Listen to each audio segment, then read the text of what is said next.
સંપ્રદાય શું છે, ધર્મ શું છે, આ બધી જ બેઝિક વ્યાખ્યાઓ કોઈને ખબર નથી હોતી. એના કારણે આ બધી સમસ્યાઓ ઊભી થાય છે. ધર્મ એટલે ધારયતિ ઇતિ ધર્મ. જે વસ્તુ આપ ધારણ કરવા ઈચ્છો છો તે ધર્મ છે. જે આચાર વિચાર, ડૂઝ એન્ડ ડોન્ટ્સ, કર્તવ્ય અકર્તવ્યનો બોધ કરાવનાર ધર્મ હોય છે.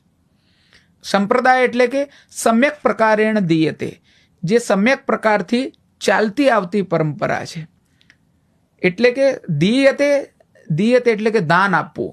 સમ્યક પ્રકારથી જે વસ્તુનું દાન આપવામાં આવી રહ્યું છે. એટલે કે દાન એટલે શેનું દાન? તો દીક્ષાનું દાન. એટલે કે જે મંત્રોનું દીક્ષાનું દાન આપવામાં આવે છે પૂર્વના કાળથી, કે જેના પ્રવર્તક દેવી દેવતાઓ રહ્યા છે, એને સંપ્રદાય કહેવામાં આવે છે. જેવી રીતે અમારો રુદ્ર સંપ્રદાય છે, એટલે એ મહાદેવજીથી એ પરંપરા ચાલતી આવી છે, રુદ્રથી ચાલતી આવી છે. એટલે નારાયણ, રુદ્ર, નારદ, વેદવ્યાસ, વિષ્ણુ સ્વામી, આ રીતે આ પરંપરાનો પ્રવાહ થઈ રહ્યો છે. રામાનુજાચાર્યજીની શ્રી સંપ્રદાય તરીકેની ઓળખ છે. બ્રહ્મ સંપ્રદાય છે મધ્વાચાર્યજીનો, એ બ્રહ્માજી દ્વારા પ્રવર્તિત છે.